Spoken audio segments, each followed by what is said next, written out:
Good afternoon प्यारे बच्चों। आज हम लोग आपका 11th क्लास का सेकंड चैप्टर स्टार्ट कर रहे हैं बायोलॉजी का, दैट इज बायोलॉजिकल क्लासिफिकेशन। आज हम पढ़ेंगे कि जो बायोलॉजिकल क्लासिफिकेशन है उसका मीनिंग क्या है और हम बायोलॉजिकल क्लासिफिकेशन कैसे परफॉर्म करते हैं। अब तक कौन कौन से ऐसे क्लासिफिकेशन है जो हो चुके हैं एनिमल्स के और प्लांट्स के बीच में। अब मैंने आपको बताया था कि व्हाट इज क्लासिफिकेशन, क्लासिफिकेशन क्या है। अब क्लासिफिकेशन के भी मैंने आपको अलग अलग टाइप्स बताए थे, natural classification, artificial classification, phylogenetic classification, जो अलग अलग बेसिस के ऊपर डिपेंड थे। जैसे कि अगर हम बात करें फाइलोजेनेटिक क्लासिफिकेशन की, तो फाइलोजेनेटिक क्लासिफिकेशन किस पे डिपेंड था? उसकी इवोल्यूशनरी हिस्ट्री के ऊपर। उसकी इवोल्यूशनरी हिस्ट्री के ऊपर क्या डिपेंड था? Phylogenetic classification. ऐसे ही अदर बेसिस के ऊपर हम क्या करते हैं, क्लासिफिकेशन को डिफाइन करते हैं। अब हम बात करते हैं बायोलॉजिकल क्लासिफिकेशन की, कि बायोलॉजिकल क्लासिफिकेशन क्या होता है। तो बायोलॉजिकल क्लासिफिकेशन क्या होता है? Biological classification is the scientific grouping of organisms. Grouping करना या फिर अरेंजमेंट करना ऑर्गेनिजम्स को, किसके बेसिस पे? On the basis of their relationships. उनके बीच में क्या रिलेशनशिप है, उसकी मोर्फोलॉजी के बेस पे, उसकी इवोल्यूशनरी हिस्ट्री के बेसिस पे एंड अदर सिमिलैरिटीज। अब मैंने आपको क्लासिफिकेशन के टाइप्स में बताया था कि कुछ ऑर्गेनिजम्स को हम उसके सिमिलैरिटीज एंड डिससिमिलैरिटीज के बेसिस पे भी क्या करते हैं, क्लासिफाई करते हैं। ऐसे ही अब हम बात कर रहे हैं बायोलॉजिकल क्लासिफिकेशन की।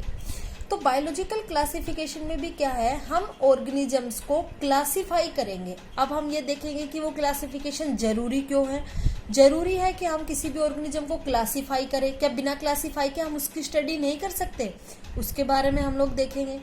और मेनली किसके बेसिस पे उसका क्लासिफिकेशन हो, उसका रिलेशनशिप कैसा है अदर ऑर्गेनिजम्स के साथ, उसका मोर्फोलॉजिकल स्ट्रक्चर कैसा है, उसकी इवोल्यूशनरी हिस्ट्री कैसी है, या जो ऑर्गेनिज्म मिला है हमें, न्यू ऑर्गेनिज्म जो मिला है, उसकी क्या क्या सिमिलैरिटीज है जो पहले से ऑर्गेनिज्म है उससे, और उनसे क्या क्या डिससिमिलैरिटीज है। उनके बेसिस पे हम लोग क्या करते हैं, बायोलॉजिकल क्लासिफिकेशन करते हैं।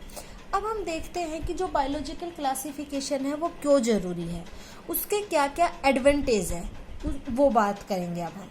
तो हम बात करते हैं एडवांटेजेस ऑफ बायोलॉजिकल क्लासिफिकेशन की। It makes there study convenient. Convenient का मतलब है इजी। बायोलॉजिकल क्लासिफिकेशन से हम किसी भी ऑर्गेनिज्म की स्टडी बड़ी ही इजीली कर सकते हैं। अब सपोज करो कि कोई नया ऑर्गेनिज्म आपको मिला, अब आपने उसको क्लासिफाई नहीं किया, ऐसे ही किसी भी ग्रुप के अंडर आपने उसको डाल दिया, उसका बिना मोर्फोलॉजी देखे, बिना उसकी इवोल्यूशनरी हिस्ट्री देखे या फिर बिना उसके अदर फीचर्स देखे आपने उसको किसी ग्रुप में डाल दिया, तो आप उसकी क्या इजीली स्टडी कर पाओगे? अब कोई भी ऑर्गेनिज्म अगर आपको मिला है तो किसी भी ऑर्गेनिज्म की फुल्ली स्टडी करना, उसके मोर्फोलॉजिकल पार्ट्स, एनाटॉमिकल पार्ट्स, उसकी इवोल्यूशनरी हिस्ट्री, उसकी सिमिलैरिटी डिससिमिलैरिटीज क्या है, अपने लिए बहुत ही टफ है, बहुत ही हार्ड वर्क है ये। ठीक है, तो उसके लिए हमें किसकी जरूरत पड़ी थी? क्लासिफिकेशन की। हमने क्या परफॉर्म किया था? क्लासिफिकेशन परफॉर्म किया था, जिसके बेसिस पे हम ऑर्गेनिजम्स को क्लासिफाई कर सकते हैं, और जिसकी वजह से अगर कल को कोई नया ऑर्गेनिज्म हमें मिलता है तो हम उसकी स्टडी इजीली कर सकते हैं। बच्चों, आया इतना समझ में आपको? उसके आगे देखिए, it facilitates identification of organism. अब कोई भी ऑर्गेनिज्म आपको मिला है, कोई न्यू ऑर्गेनिज्म है, अब आपको उसकी पहले वाले ऑर्गेनिज्म से सिमिलैरिटीज पता है, डिससिमिलैरिटीज पता है, आपको उसकी इवोल्यूशनरी हिस्ट्री पता है, उसके मोर्फोलॉजिकल स्ट्रक्चर्स पता है, फीचर्स पता है, तो आप उसको इजीली आइडेंटिफाई कर सकते हो कि ये किस टाइप का ऑर्गेनिज्म है। अब जैसे मैं एग्जांपल लूं प्लांट्स का एंड एनिमल्स का, तो प्लांट्स और एनिमल्स अपने आप में अलग से ही क्या है, उनका आइडेंटिफिकेशन है। आप प्लांट्स को एकदम से देख के आइडेंटिफाई कर सकते हो, एनिमल्स को आराम से देख के आइडेंटिफाई कर सकते हो। ऐसे ही कुछ फीचर्स और भी होते हैं अलग अलग फाइलम में, अलग अलग किंगडम में, जो डिपेंड करते हैं, जिनसे हम पता लगा सकते हैं, किसी भी ऑर्गेनिज्म को आइडेंटिफाई कर सकते हैं कि ये ऑर्गेनिज्म किस क्लास के, किस ग्रुप के, किस फाइलम के, किस ऑर्डर के अंडर हम लोग इसको क्लासिफाई करेंगे। ठीक है, अब हम बात करते हैं नेक्स्ट पॉइंट की। It reveals relationship among the various group of organisms. Biological classification से हमें अलग अलग जो ग्रुप बने हुए हैं ऑर्गेनिजम्स के, एनिमल्स के, प्लांट्स के, इनसे हमें क्या पता लगता है बायोलॉजिकल क्लासिफिकेशन से कि उनके बीच में रिलेशनशिप कैसा है, वो कैसे एक दूसरे के साथ रिलेट करते हैं, उसके बारे में भी हमें पता लगता है। किससे? बायोलॉजिकल क्लासिफिकेशन से। It gives information about the plants and animals which do not occur in one's own locality. अब कोई ऑर्गेनिज्म है वो किसी एक लोकेलिटी में प्रेजेंट है, दूसरी में नहीं है, तो क्लासिफिकेशन से बेसिस पे हम वो इंफॉर्मेशन भी हमें मिल जाती है प्लांट्स और एनिमल्स के बारे में, जो इंफॉर्मेशन उनकी खुद की लोकेलिटी में प्रेजेंट नहीं होती। अब कुछ ऑर्गेनिजम्स की, अब एक ऑर्गेनिज्म है तो उसकी काफी टाइप की क्या पाई जाती है? स्पीसीज पाई जाती है, काफी टाइप की प्रजातियां पाई जाती है। ठीक है, अब उनके सबके अलग अलग फीचर्स होते हैं, जो एक लोकेलिटी में अलग है, दूसरी लोकेलिटी में अलग है, तो उनसे भी हम एक ऑर्गेनिज्म को अच्छे, अब मान लो कोई भी ऑर्गेनिज्म है, अब मान लो फ्रॉग है, फ्रॉग का साइंटिफिक नेम होता है राना टिग्रिना। अब उसके बहुत सारी क्या होती है? कैटेगरीज होती है, उसके बहुत सारी स्पीसीज होती है। ठीक है, तो स्पीसीज तो अलग अलग है, लेकिन आप फ्रॉग को तो अंडर, मतलब एम्फीबियंस के ही अंडर रखते हो ना। अब आपको ये थोड़ी ना है कि ये स्पीसीज अलग ग्रुप में, ये स्पीसीज अलग ग्रुप में, तो उससे आपको क्या पता लगती है? हर ऑर्गेनिज्म की, प्लांट की, एनिमल की, उनकी लोकेलिटी के बारे में भी बायोलॉजिकल क्लासिफिकेशन से पता लगता है कि वो किस हैबिटेट में ग्रो कर रहे हैं, या फिर एनिमल्स किस हैबिटेट को टॉलरेट कर रहे हैं, उनकी हैबिट कैसी है, उन सब के बारे में आपको बायोलॉजिकल क्लासिफिकेशन से पता लगता है। ठीक है, अब हम बात करते हैं नेक्स्ट पॉइंट की।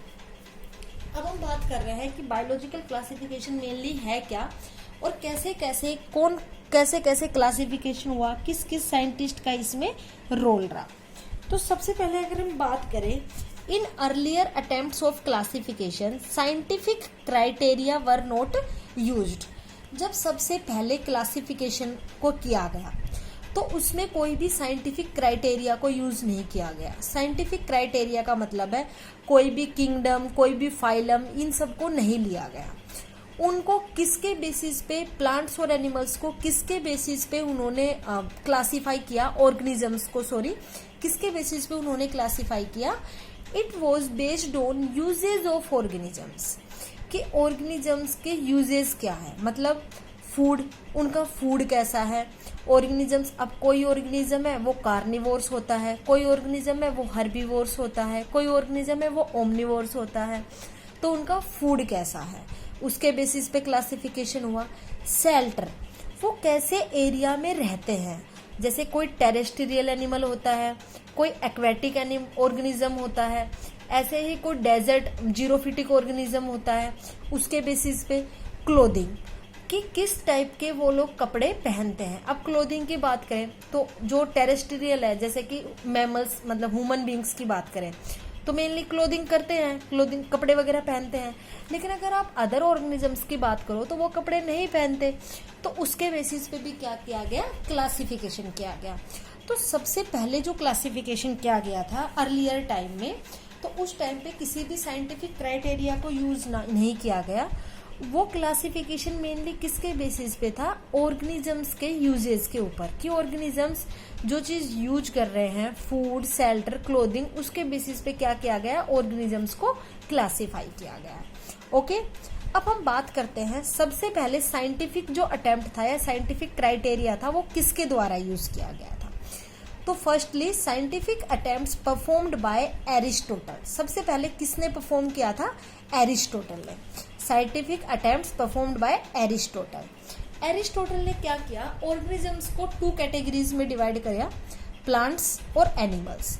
अब आपको पता है प्लांट्स और एनिमल्स को अगर आप देखो मोर्फोलॉजिकली, मतलब अगर आप उनका फिजिकल स्ट्रक्चर देखो, बाहरी अपीयरेंस देखो बाहर से, तो आपको प्लांट्स अलग से पता लग जाता है ये प्लांट है, एनिमल्स का अलग से पता लग जाता है। तो एरिस्टोटल ने भी क्या किया? साइंटिफिक क्राइटेरिया को यूज करके उसने प्लांट्स और एनिमल्स, ऑर्गेनिजम्स को 2 पार्ट्स में डिवाइड कर दिया। उसने प्लांट्स को किस बेसिस के ऊपर, प्लांट्स को भी अब उसने अलग अलग बेसिस के ऊपर डिवाइड कर दिया। किसके बेसिस पे? On the basis of morphological characters, कि मोर्फोलॉजिकल कैरेक्टर्स के बेसिस पे एरिस्टोटल ने क्या किया, प्लांट को डिवाइड कर दिया। उसने on the basis of morphological characters के बेसिस पे कैसे कैसे डिवाइड किया प्लांट्स को? Herbs, shrubs and trees. Herbs, shrubs and trees. Herbs मतलब क्या होती है, एकदम ही छोटे छोटे पेड़, जैसे कि ग्रासेस वगैरह आ गई, ये सारी किस में आएगी? हर्ब्स में। सर्ब्स में क्या आएगी? जैसे झाड़ी वाड़ी होती है, प्लांट्स, छोटे छोटे प्लांट्स होते हैं, ठीक है, ये सारी किस में आ जाएगी? सर्ब्स में। ट्रीज में जैसे कि आप देखते हो पेड़ वगैरह हुआ, जैसे पीपल का पेड़ वगैरह हुआ, वो सारे किस में आ जाएंगे? ट्रीज में। तो एरिस्टोटल ने क्या किया, जो प्लांट्स था उनको उनके मोर्फोलॉजिकल कैरेक्टर्स के बेसिस पे डिवाइड कर दिया 3 कैटेगरीज में, that is herbs, shrubs and trees. उसके बाद एरिस्टोटल ने एनिमल्स को भी क्या किया? क्लासिफाई किया। एनिमल्स को भी क्या किया? क्लासिफाई किया। अब इसने एनिमल्स को क्लासिफाई किसके बेसिस पे किया? तो एरिस्टोटल ने एनिमल्स को क्लासिफाई किया on the basis of RBCs, कि किन्हीं ऑर्गेनिजम्स में तो आरबीसीज प्रेजेंट होती है, किन्हीं ऑर्गेनिजम्स में आरबीसीज अब्सेंट होती है। तो अगर हम बात करें आरबीसीज के बेसिस के ऊपर एनिमल्स का क्लासिफिकेशन, तो उसने कैसे किया? Anaemia and enaemia. Anaemia means RBCs absent. जिन ऑर्गेनिजम्स में, जिन एनिमल्स में आरबीसीज अब्सेंट थी उनको उसने टर्म दी अनेमिया, और जिन एनिमल्स में आरबीसीज प्रेजेंट थी उसको उसने टर्म दी इनेमिया। तो एरिस्टोटल ने प्लांट्स को तो उसके मोर्फोलॉजिकल बेसिस के ऊपर डिवाइड किया, हर्ब्स, सर्ब्स एंड ट्रीज, और एनिमल्स को उसकी आरबीसीज की प्रेजेंस और अब्सेंस के बेसिस पे क्या किया? डिवाइड किया। वो किसमें? 2 पार्ट्स में डिवाइड किया। First is anaemia, second is enaemia. Anaemia means RBCs absent and enaemia में जिसमें आरबीसीज प्रेजेंट होती है। तो प्यारे बच्चों, आपको आपका अब तक का टॉपिक समझ में आया जो मैंने बताया है आपको? ठीक है, अब हम बात करते हैं नेक्स्ट क्लासिफिकेशन के बारे में। इन सब के बारे में आपने 9th क्लास में पढ़ रखा होगा। जो अभी आपका जो बायोलॉजिकल क्लासिफिकेशन चल रहा है, ये सारे टर्म्स आपके 9th क्लास में आ चुकी होंगी अब तक, ठीक है। तो सबसे पहले हम पढ़ते हैं 2 किंगडम क्लासिफिकेशन। किसके बारे में पढ़ते हैं हम? सबसे पहले 2 किंगडम क्लासिफिकेशन। तो सबसे पहले 2 किंगडम जो क्लासिफिकेशन था उसको किसने प्रपोज किया था? Carolus Linnaeus. सबसे पहले किसने प्रपोज किया था? कैरोलस लिनियस ने, या फिर कार्ल वॉन लिनियस ने 1758 में। अब कैरोलस लिनियस को हम लोग फादर ऑफ टैक्सोनॉमी भी बोलते हैं। तो who was the father of taxonomy? Father of taxonomy Carolus Linnaeus. अब इसने 2 किंगडम क्लासिफिकेशन दिया था, मतलब इसने सभी ऑर्गेनिजम्स को, जितने भी ऑर्गेनिजम्स की डाइवर्सिटी प्रेजेंट है अर्थ के ऊपर थी, उसको इसने 2 किंगडम्स में क्या कर दिया? डिवाइड कर दिया। 2 किंगडम्स में डिवाइड कर दिया। First is Plantae, second is animalia. तो 2 किंगडम क्लासिफिकेशन किसके द्वारा दिया गया? कार्ल वॉन लिनियस या फिर कैरोलस लिनियस के द्वारा, जिनको हम फादर ऑफ टैक्सोनॉमी भी बोलते हैं, ठीक है। और इसने 2 किंगडम क्लासिफिकेशन में मेनली जो 2 किंगडम्स दिए थे वो कौन कौन से थे? Plantae kingdom and second is the animalia kingdom. अब हम बात करते हैं उसके कुछ फीचर्स की, कि किस किस बेसिस के ऊपर इसने प्लांटे और एनिमल्स में कैरेक्टर्स को रखा था। तो सबसे पहले हम बात करते हैं सेल वॉल की। तो अगर हम बात करें सेल वॉल की, तो आपने अब तक इतने बेसिस डिफरेंस पढ़ रखे होंगे। ये सारे बेसिक डिफरेंसेस हैं कि जो सेल वॉल है वो प्लांटे में तो क्या रहती है? प्रेजेंट, और एनिमल्स में क्या रहती है? अब्सेंट। तो हम बात करें अगर सेल वॉल की, तो सेल वॉल प्लांटे में तो क्या रहती है? प्रेजेंट, और एनिमल्स में क्या रहती है? अब्सेंट। ऐसे ही अगर हम बात करें लोकोमोशन की, लोकोमोशन का मतलब है मूवमेंट करना, एक जगह से दूसरी जगह पे मूव करना। तो प्लांटे किंगडम में प्लांट्स है मेनली, वो क्या करते हैं? अब्सेंट। उनमें कभी कोई लोकोमोशन पाया जाता है? कभी प्लांट्स को आपने मूव करते हुए देखा है, लोकोमोट करते हुए देखा है? नो। और एनिमेलिया किंगडम में क्या रहता है? Locomotion present. अब हम बात करते हैं 3rd पॉइंट न्यूट्रिशन की। तो प्लांटे क्या रहते हैं? ऑटोट्रोपिक रहते हैं। ऑटोट्रोप्स वो ऑर्गेनिजम्स होते हैं ऑटोट्रॉफ्स मेनली वो ऑर्गेनिजम्स होते हैं जो अपना खाना खुद प्रिपेयर करते हैं। तो प्लांट्स अपना फूड खुद प्रिपेयर करते हैं in the presence of sunlight and that term is known as photosynthesis.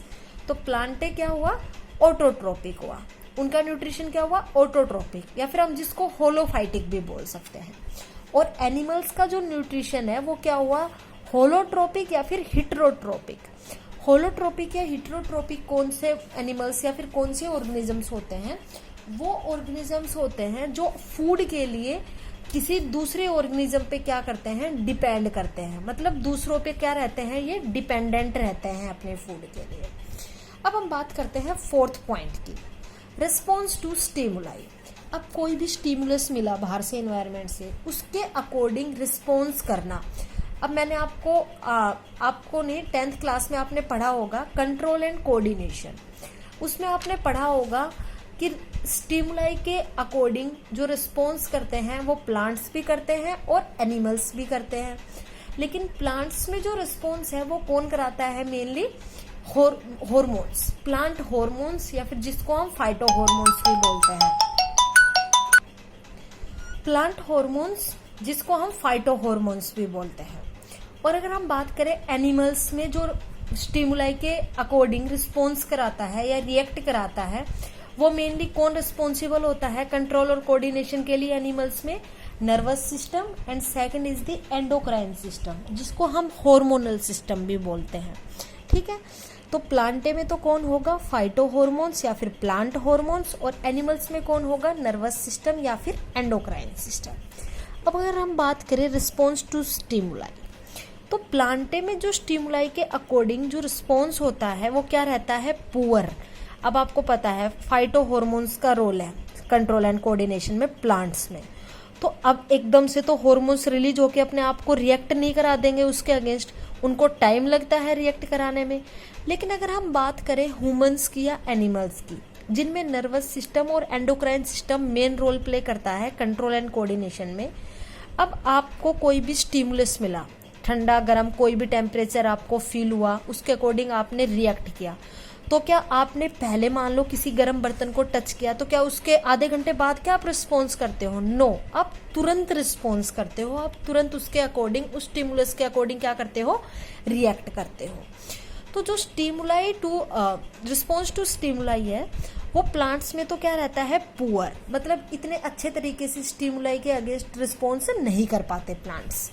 और जो एनिमल्स में होता है वो क्या होता है, वेल डेवलप्ड होता है, वेल डेवलप्ड रिस्पॉन्स वो करते हैं स्टिमुलाई के अगेंस्ट। अब हम बात करते हैं नेक्स्ट पॉइंट की, दैट इज रिजर्व फूड। किसके बारे में बात करते हैं हम, रिजर्व फूड के बारे में। अगर हम बात करें रिजर्व फूड के बारे में कि फूड को रिजर्व एज ए रिजर्व किस फॉर्म में प्लांट्स और एनिमल्स उनको रिजर्व करके रखते हैं फूड को, तो प्लांट्स में या प्लांट किंगडम में जो फूड रिजर्व रहता है वो किसकी फॉर्म में रहता है, स्टार्च की फॉर्म में। किसकी फॉर्म में रहता है, स्टार्च की फॉर्म में। और एनिमल्स में वही रिजर्व फूड किसकी फॉर्म में प्रेजेंट होता है, ग्लाइकोजन की फॉर्म में। किसकी फॉर्म में, ग्लाइकोजन की फॉर्म में। अब अगर हम बात करें नेक्स्ट पॉइंट की, तो नेक्स्ट पॉइंट इज प्लास्टिड्स।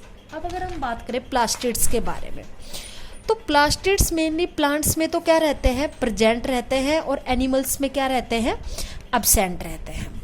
तो ये हमने कुछ फीचर्स पढ़े प्लांटे किंगडम के और एनिमल किंगडम के, जिसके बेसिस पे कैरोलस लिनियस ने 2 किंगडम क्लासिफिकेशन किया था। First is Plantae, second is Animalia, और उनको उसने प्लांटे किंगडम और एनिमल किंगडम में जो ऑर्गेनिजम्स को क्लासीफाई किया था वो कुछ बेसिस के ऊपर, कुछ फीचर्स के ऊपर क्या किया था, उसने क्लासीफाई किया था। तो ये कुछ फीचर्स मैंने आपको यहाँ पे बता दिए हैं। उसके अलावा अदर आप फीचर्स की बात करो, जैसे फोटोसिंथेसिस की अगर हम बात करें, तो प्लांट्स में फोटोसिंथेसिस होता है और एनिमल्स में नहीं होता।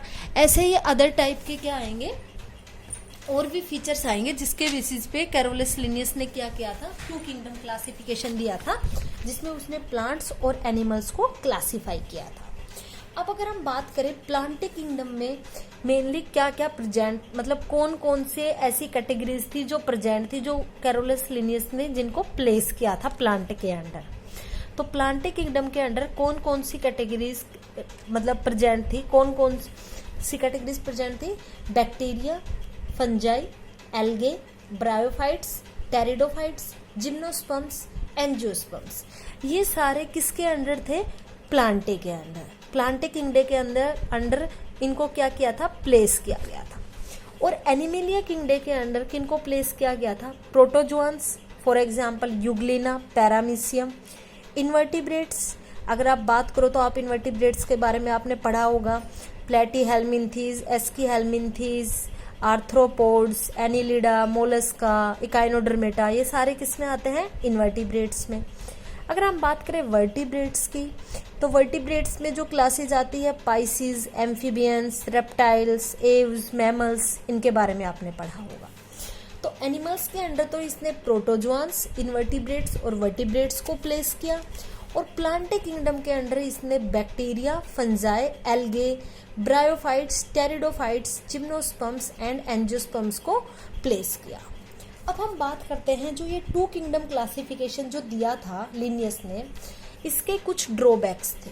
ड्रॉबैक्स का मतलब है कुछ ऐसे फीचर्स थे, कुछ ऐसे पॉइंट्स थे जिनको 2 किंगडम क्लासिफिकेशन डिफाइन नहीं कर पाया था, जो कि इसके क्या थे? ड्रॉबैक्स थे। क्या थे इसके? ड्रॉबैक्स थे। अब वो ड्रॉबैक्स क्या क्या है, हम उनके बारे में बात करते हैं। तो जो सबसे पहला जो ड्रॉबैक है वो क्या है? सबसे पहला ड्रॉबैक जो दिया था इसका 2 किंगडम क्लासिफिकेशन का, वो क्या है? No differentiation between prokaryotes and eukaryotes. 2 kingdom classification जो किया गया उसमें कोई भी डिफरेंशिएशन नहीं था प्रोकैरियोट्स का एंड यूकैरियोट्स का। अब अगर हम बात करें, एक एग्जाम्पल अगर मैं आपको दूं, जैसे आप एग्जाम्पल लो प्लांटे का। किसका एग्जाम्पल लो आप? प्लांटे के। तो प्लांटे के अंडर इन कैटेगरीज को पुट किया गया, bacteria, fungi, algae, bryophytes, pteridophytes, gymnosperms, angiosperms. ठीक है। तो इसमें अगर आप बात करो बैक्टीरिया की, तो बैक्टीरिया क्या है? एक प्रोकैरियोटिक है, एक प्रोकैरियोट है। Prokaryote and eukaryote means, prokaryote means false nucleus present, eukaryotes means true nucleus जिसमें प्रेजेंट हो। तो बैक्टीरिया किस में आते हैं? प्रोकैरियोट्स में। एंड अदर जो बच गए, algae, bryophyte, pteridophyte, gymnosperms, angiosperms, ये किस में आते हैं? यूकैरियोट्स में। तो आपको दिख रहा है कि ये क्या हुआ? 2 किंगडम क्लासिफिकेशन का ड्रॉबैक हुआ। इसने उन एनिमल्स को या फिर उन ऑर्गेनिजम्स को भी एक साथ पुट कर दिया जो प्रोकैरियोटिक भी थे और यूकैरियोटिक भी थे।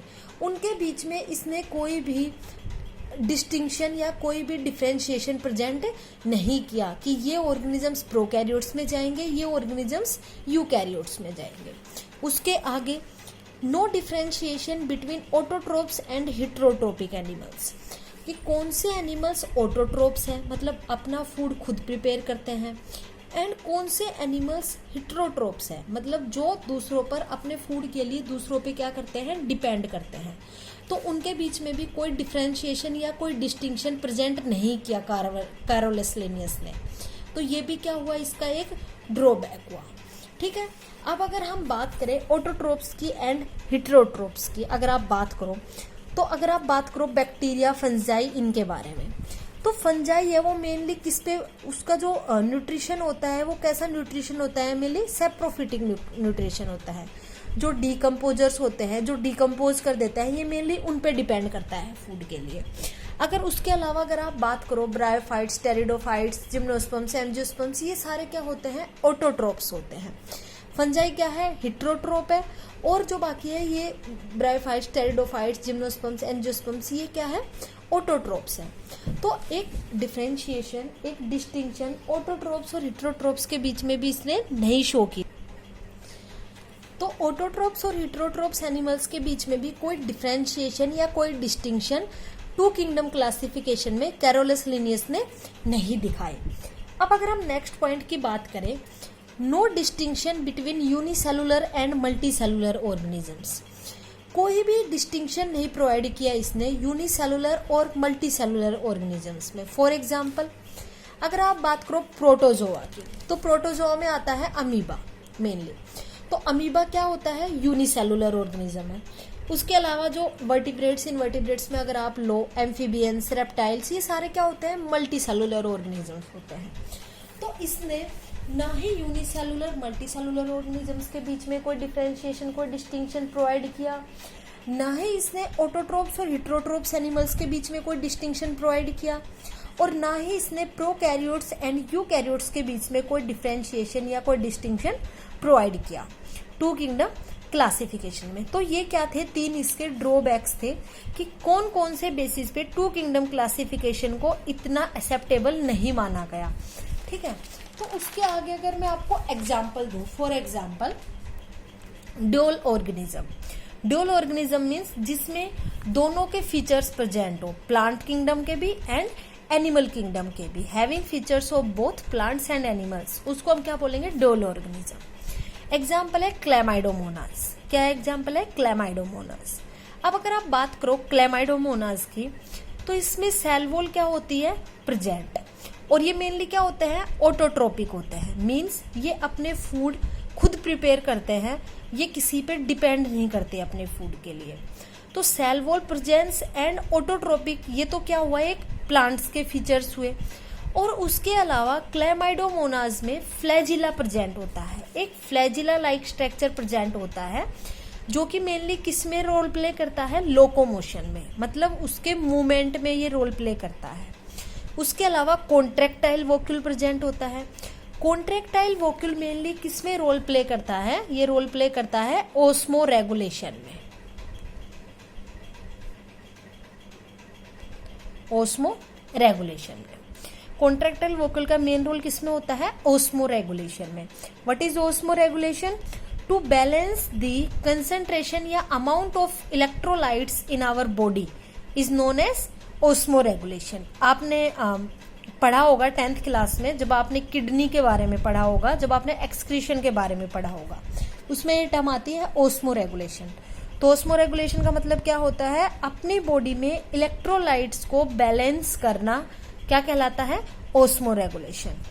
तो अब क्लेमाइडोमोनास में प्लांट्स के भी फीचर्स प्रेजेंट है और एनिमल्स के भी फीचर्स प्रेजेंट है। प्लांट्स के फीचर्स क्या, कि सेल वॉल प्रेजेंट है और ऑटोट्रोपिक है, और एनिमल्स के फीचर्स क्या, कि फ्लैजिला प्रेजेंट है लोकोमोशन के लिए, दूसरा कॉन्ट्रैक्टाइल वोक्यूल प्रेजेंट है ओस्मो रेगुलेशन के लिए। तो ये किसके फीचर्स हुए, एनिमल्स के। इसीलिए टू किंगडम क्लासिफिकेशन को एक्सेप्ट इतना नहीं किया गया, क्यों, क्योंकि उसमें ये कुछ ड्रॉबैक्स थे कि एक ही ऑर्गेनिज्म में प्लांट्स के भी फीचर्स थे, एनिमल्स के भी थे। अब ये कंफ्यूजन था कि इसको हम किसके अंडर रखें, किसके अंडर क्लासिफाई करें, प्लांट्स के अंडर करें या एनिमल्स के अंडर करें। अब एक और हम एग्जाम्पल लेते हैं, that is the most common example, that is the Euglena. किसके बारे में बात करेंगे हम, यूग्लिना। अगर आप बात करो यूग्लिना के बारे में, तो यूग्लिना के अगर आप देखो फीचर्स, तो इसमें सेल वॉल क्या रहती है, अब्सेंट, और लोकोमोशन क्या है, प्रेजेंट। अब ये तो किसके फीचर्स हुए, एनिमल्स के, कि एनिमल्स में सेल वॉल एब्सेंट होती है और लोकोमोशन मीन्स मूवमेंट क्या रहता है, प्रेजेंट रहता है। अगर आप बात करो प्लांट्स के कुछ फीचर्स की, तो मेनली ये ऑटोट्रोपिक होते हैं। यूग्लिना क्या होते हैं, ऑटोट्रोपिक होते हैं, मतलब अपना फूड खुद प्रिपेयर करते हैं in the presence of sunlight, it known as photosynthesis. मतलब यूग्लिना है वो क्या परफॉर्म करते हैं, फोटोसिंथेसिस। और ये फोटोसिंथेसिस कैसे परफॉर्म कर सकते हैं, बिकॉज इनके पास पिगमेंट प्रेजेंट होता है, that is name is chlorophyll pigment. Chlorophyll pigment present होता है, जिनके कारण ये फोटोसिंथेसिस परफॉर्म कर सकते हैं। तो ये ऑटोट्रोपिक होते हैं, इनके पास क्लोरोफिल प्रेजेंट होता है, जिसके कारण ये फोटोसिंथेसिस परफॉर्म कर सकते हैं। ये किसके फीचर्स है, प्लांट्स के फीचर्स है। तो यूग्लिना में भी बोथ एनिमल्स के भी फीचर्स है, mainly cell wall absent and locomotion, और प्लांट्स के भी फीचर्स प्रेजेंट है कि ये ऑटोट्रोपिक होते हैं, इनके पास क्लोरोफिल प्रेजेंट होता है, जिनकी वजह से ये फोटोसिंथेसिस भी परफॉर्म कर सकते हैं, मतलब अपना फूड खुद प्रिपेयर कर सकते हैं। तो टू किंगडम क्लासिफिकेशन के बेसिस पे अगर हम देखें, तो क्लेमाइडोमोनास, यूग्लिना एंड अदर इस टाइप के और भी एग्जाम्पल्स हैं, जिनमें क्या कंफ्यूजन क्रिएट हुआ कि अब हम इनको प्लांटे किंगडम के अंडर क्लासिफाई करें या एनिमल किंगडम के अंडर क्लासिफाई करें। तो इन कंफ्यूजन के बेसिस पे आगे फर्दर और साइंटिस्ट ने और किंगडम क्लासिफिकेशंस दिए, जैसे 3 kingdom classification, 4 kingdom classification, 5 kingdom classification, 6 kingdom classification, ऐसे फर्दर आगे क्लासिफिकेशन किए अदर साइंटिस्ट ने। उन सब के बारे में हम नेक्स्ट वीडियो में बात करेंगे बच्चों। तो आज हमने बात की बायोलॉजिकल क्लासिफिकेशन के बारे में, उसके एडवांटेजेस के बारे में एंड टू किंगडम क्लासिफिकेशन के बारे में और उसके ड्रॉबैक्स के बारे में कि टू किंगडम क्लासिफिकेशन के मेन ड्रॉबैक्स क्या क्या थे। तो आज के लिए प्यारे बच्चों इतना ही। आगे का पोर्शन हम नेक्स्ट वीडियो में देखेंगे। थैंक यू बच्चों।